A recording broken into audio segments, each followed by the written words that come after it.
আজকে বাংলাদেশে এই উদ্ভট কথাবার্তার জন্য আল্লাহর তরফ থেকে নাজিল হয়েছে যে তারা সরকারি দলে আসতে পারে নাই।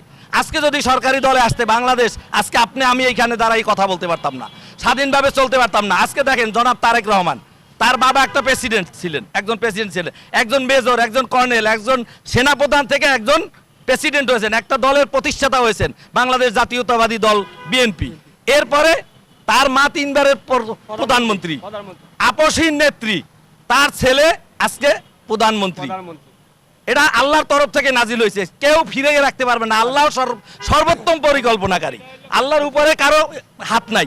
আজকে যে বিএনপি, তারেক রহমান বিএনপির চেয়ারম্যান এবং তারেক রহমান প্রধানমন্ত্রী যে দায়িত্বে আসীন হয়েছেন, উনি যেদিন ঘোষণা দিয়েছেন, একটা কথা খেয়াল রাখবেন সবাই, মিথ্যা হইলে বলবেন, যেদিন থেকে ঘোষণা দিয়েছে আমি অমুক তারিখে 25 তারিখে বাংলাদেশে আগমন করবেন, সেই দিন থেকে বাংলাদেশে শান্তির বার্তা বয়ে গেছে।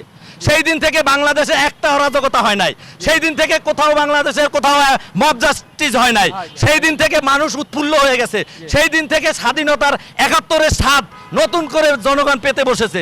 যারা আমরা মুক্তিযুদ্ধ দেখি নাই তারা স্বস্তি পেয়েছি, মুক্তিযুদ্ধ কি অনুভব করতেছি। আজকে নির্বাচনের তফসিল ঘোষণার পরে সারা বাংলাদেশে তেমন কোনো অরাজকতা হয় নাই, একটা মাত্র নির্বাচন।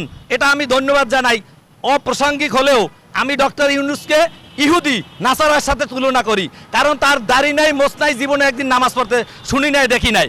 কিন্তু তিনি প্রথমে একটা কথা বলেছিল, আমি সুষ্ঠু একটা নির্বাচনের জন্য কাজ করতেছি।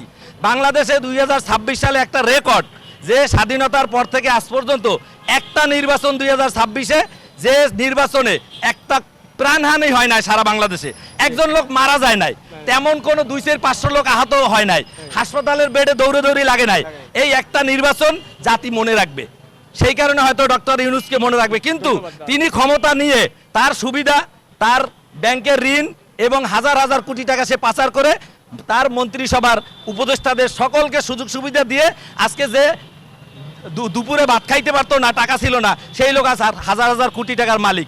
এটা বাংলার জনগণ স্বাধীনতা সার্বভৌম 71-এর প্রজন্মের পর প্রজন্মের ধারাবাহিকতায় এদেরকে বিচার করে ছাড়বে ইনশাআল্লাহ। এটা একটা নামের সাথে শেষে ইসলামী ভাবধারায় তারা রাজনীতি করবে, সেই মন মানসিকতা নিয়েই তো একটা দল করছে, যার কারণে জামাতে ইসলাম পাকিস্তান আমলে করছে, তখন ছিল কি হিন্দু জামাত ইসলাম। বাংলাদেশ যখন হয়েছে তখন নাম দিয়েছে বাংলাদেশ জামাতে ইসলাম। এই ইতিহাস জামাত যারা করে, জামাতের নেতা কর্মী, সাধারণ কর্মীরা তো জানে না, এই কথাটা তো এরা জানে। এটা হিন্দু জামাত ইসলাম ছিল, হিন্দু জামাত ইসলাম। স্বাধীনতার পরে নাম দিয়েছে বাংলাদেশ জামাতে ইসলাম। তাহলে কি এই নামটা পরিবর্তন করার পরে এটা কি আল্লাহর রাসূলের কাছ থেকে নতুন করে কোনো হই আসছে যে এইটা জামাত ইসলাম, আমরা এই দলকে ওহী হিসাবে নাজিল করলাম, তারা যা বলবে তাই, বেহেশত দোজখ ভালো কাজ মন্দ কাজের দায়িত্ব কি তাদেরকে দিয়ে দিছে আল্লাহ তাআলা? আল্লাহ রাব্বুল আলামিন সকল ফয়সালাকারীর মালিক আল্লাহ।